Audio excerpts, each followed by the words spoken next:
Okey. Ini kita cuba buat tarifan secara ringkas. Apa dia dikatakan rawatan Islam tu? So rawatan Islam ialah kita ambil dengan ringkas dalam makna dia itu rawatan.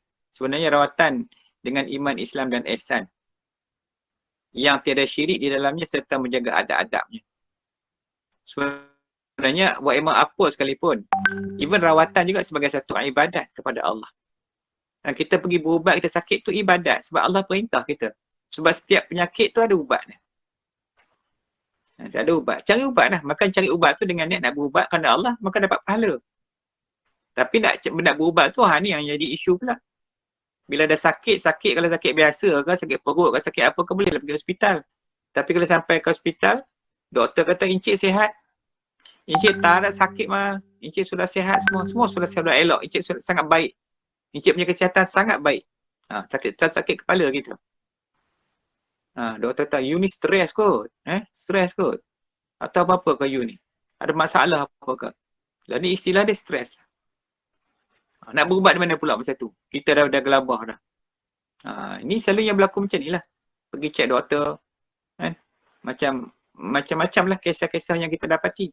Okey, baik. So, jadi, kemudian yang tiada syirik. Mana kalau nak berubat apa-apa pun, jangan yang bersekutu dengan benda yang lain. Jangan menyebabkan syirik. Maknanya, jangan ada benda yang puja-memuja.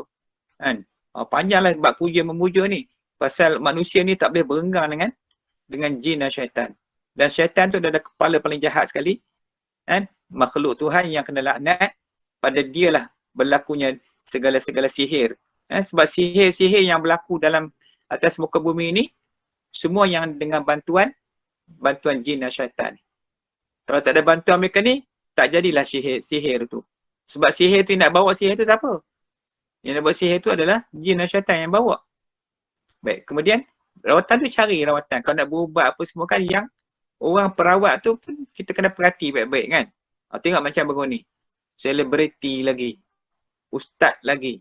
Berubat orang lagi. Last macam-macam kes yang berlaku. Ni kena hati-hati ya. Jangan terperangkap dengan permainan-permainan. Kadang-kadang orang tak ada agama mengaku dia agama, bukan ustaz pun mengaku ustaz. Asyik berubat je panggil ustaz. Asyik berubat je panggil ustaz. Baik, kemudian bahan-bahannya yang warna merah tu tengok. Caranya, kaedahnya, bacaannya, alatannya dan akidahnya. Ni semua nak kena ambil kira ni.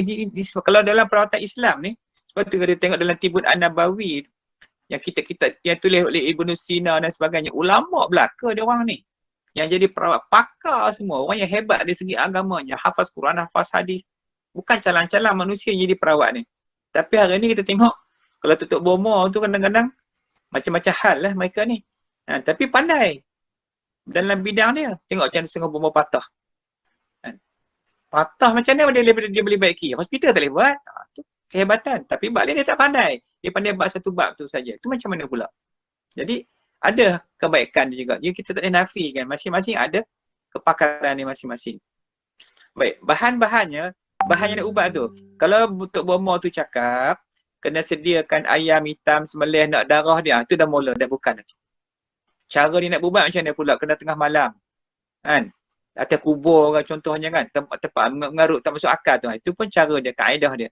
Bacaan dia tengok, bacaan apa dia baca. Serapah, mentera ke apa ke, doa ke dia baca ke apa kan. Kemudian pak alatan dia pakai. Alatan yang karut-karut semua ada. Alatan yang biasa tak apalah, nak bawa kismis, nak bawa kurma ke, air ke, garam ke, yang biasa-biasa je. Kalau pada saya limau tak ada benda lah. Limau tu biasa je. Kan? Kita di rumah pun nak makan limau, teh or limau tak salah pun. Kalau limau tu salah nanti tak bolehlah minum teh or limau tu. Kan? Kemudian ada akidah dia macam mana. Ni paling penting sekali. Nak pergi berubat dengan orang, make sure kita faham tentang akidah dia. Tanyalah dulu, akidah dia akidah apa?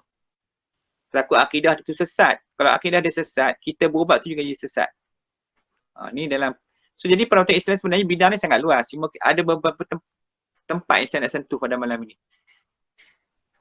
Cuma jadi kaedah rawatan Islam ialah rawatan dengan ilmu. Dia kena ada ilmu, kepahaman dan keyakinan dia. Maknanya i'tiqad, jazam kena ada. Yang kita belajar yang kemarin.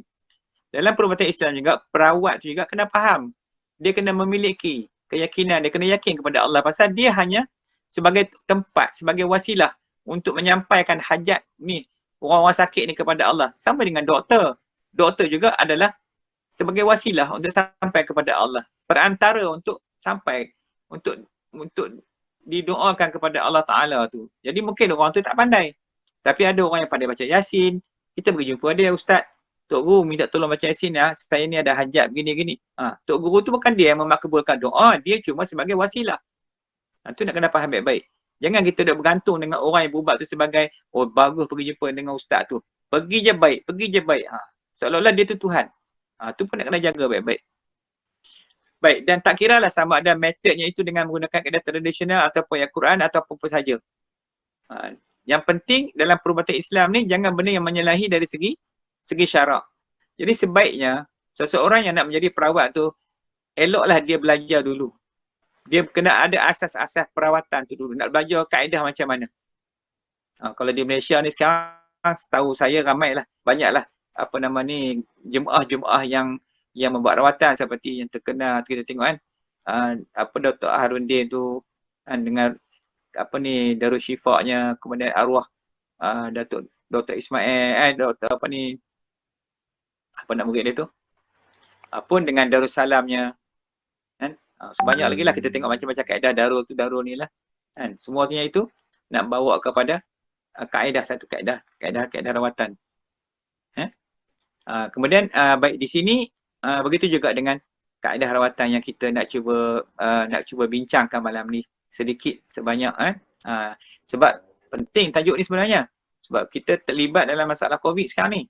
Isu COVID pun isu yang agak berat, melibatkan dengan vaksin sebagainya. Tu kita nak bincang juga tu. Boleh ke, tak boleh ke, halal ke, haram ke, macam mana kita nak buat, dia dah pening kepala dah. Tengok macam-macam orang bercakap dah.